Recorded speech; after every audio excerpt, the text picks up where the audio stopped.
Di balik indahnya motif batik yang membalut kain-kain tradisional, tersimpan kisah perjuangan para pelaku UMKM di sebuah desa kecil di Pamekasan, yaitu Kampung Batik Kelampar.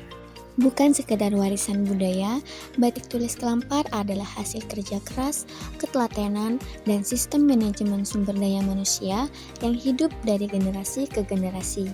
Perkenalkan, saya Hanumeka Mirena Santi, mahasiswi program studi manajemen di Universitas Madura. Video ini saya buat sebagai bagian dari tugas akhir semester pada mata kuliah manajemen sumber daya manusia. Dalam tugas ini, saya berkesempatan mewawancarai salah satu pelaku UMKM batik di Kampung Kelampar Pamekasan untuk mengetahui bagaimana pengelolaan sumber daya manusia dijalankan di sektor usaha tradisional. Dalam kunjungan saya ke Kampung Batik Kelampar Pamekasan, saya mewawancarai Ibu Siti, salah satu pelaku usaha batik tulis yang sudah lama menjalankan usahanya di lingkungan tersebut.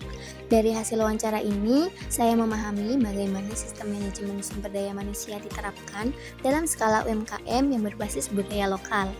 Ibu Siti menjelaskan bahwa proses rekrutmen dilakukan secara informal dan alami, biasanya berdasarkan kedekatan keluarga atau lingkungan sekitar.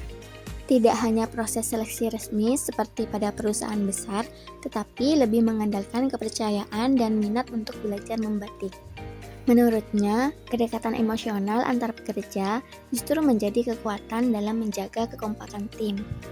Pembagian tugas dilakukan sesuai keahlian masing-masing. Ada yang bertugas menggambar pola, mewarnai, hingga proses pelorotan dan pengeringan. Meskipun tidak ada sistem kerja tertulis, namun tanggung jawab masing-masing cukup jelas dan dijalankan dengan disiplin. Ibu Siti juga memberikan bimbingan langsung untuk pekerja baru agar mereka bisa memahami setiap tahapan produksi. Dalam hal pelatihan, UMKM Batik Kelampar kerap mendapatkan pelatihan dari dinas terkait. Namun, pelatihan informal dari sesama pengrajin juga terus dilakukan. Sistem kompensasi didasarkan pada jumlah hasil kerja, terutama jumlah kain batik yang berhasil diselesaikan. Di luar itu, terkadang Ibu Siti memberikan insentif tambahan seperti bantuan bahan atau uang makan, sebagai bentuk perhatian kepada para pekerja. Meskipun sederhana, hal ini mampu memotivasi dan menjaga loyalitas mereka. Hubungan kerja yang dibangun sangat kekeluargaan dan saling mendukung. Tidak ada jarak yang kaku antara pemilik usaha dan pengrajin. Dari wawancara ini, saya menyimpulkan bahwa meskipun usaha batik di Kelampar tidak menerapkan sistem MSDM secara formal, namun nilai-nilai MSDM dijalankan secara alami dan berkesinambungan, mulai dari perekrutan, pembagian kerja, pelatihan, hingga pemberian kompensasi dan motivasi.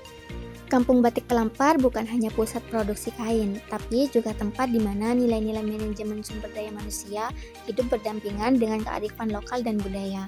Semoga video ini dapat memberikan gambaran nyata mengenai penerapan MSDM di lingkungan UMKM. Terima kasih telah menyimak.